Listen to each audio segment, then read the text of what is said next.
Okay, let's talk harnesses. This is Veronica. The question is, should I wear a harness?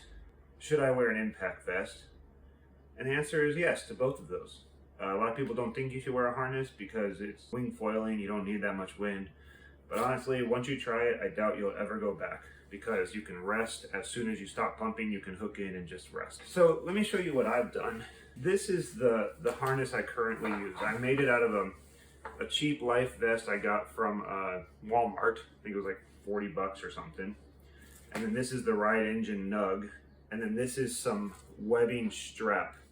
As you can see, I took out this connection from the life vest. I unstitched it, and then I put in my own webbing strap through this little webbing loop, which is awesome because it keeps it from riding up or down. It keeps it in place, and it's actually pretty strong.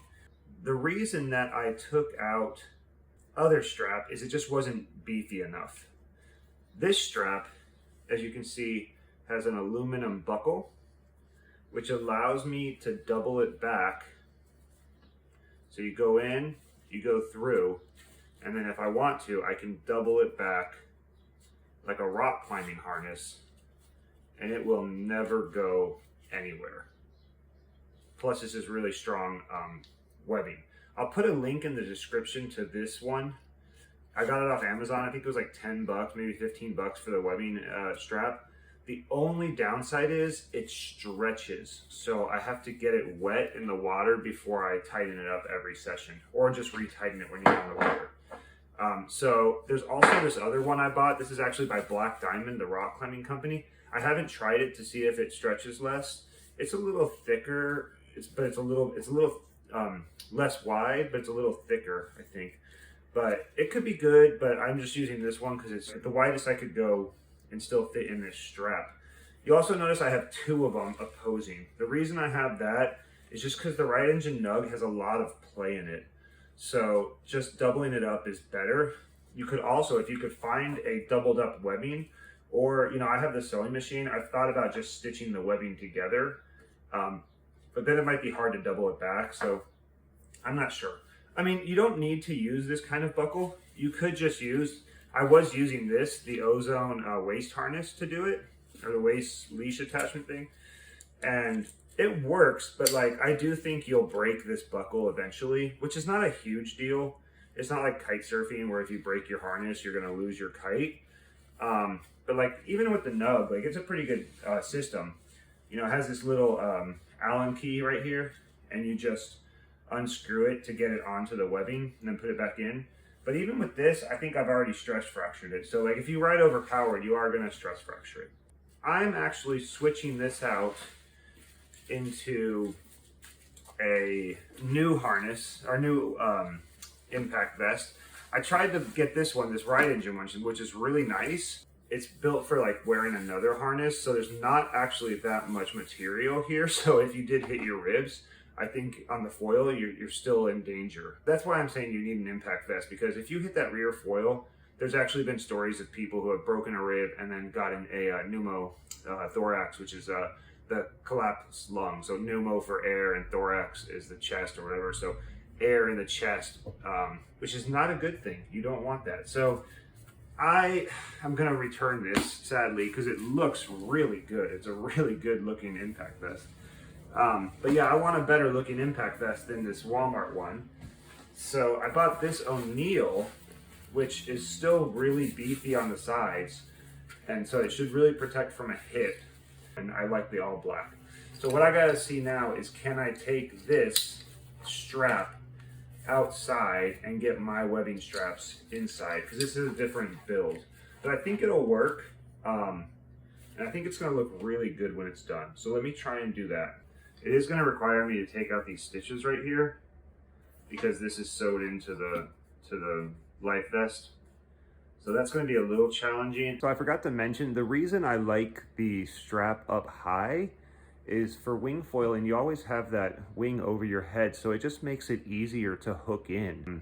And then I really like the Ozone bungee harness line. It's awesome.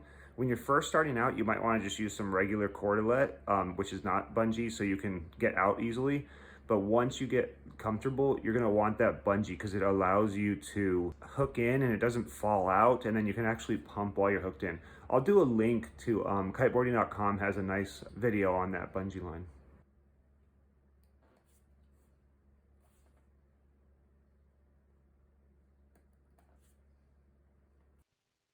It was really kind of a pain to get this unstitched because it was really stitched in there well, but it did work out eventually.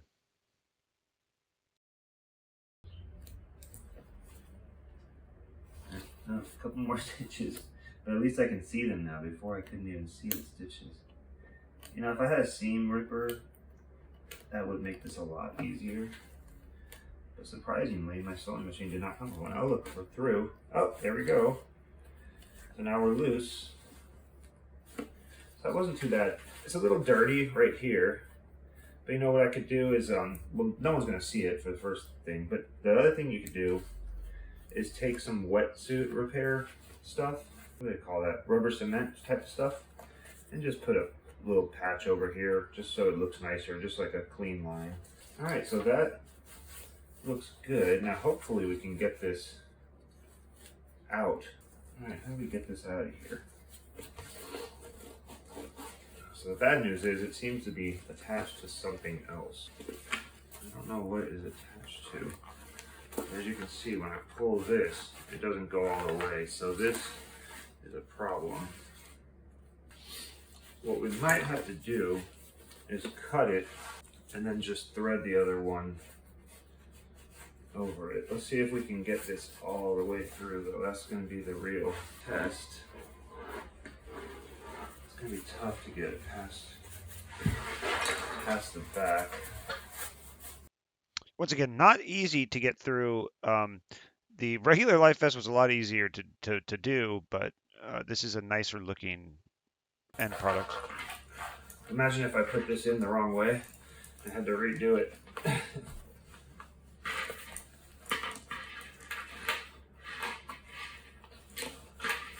All right, so now it's out.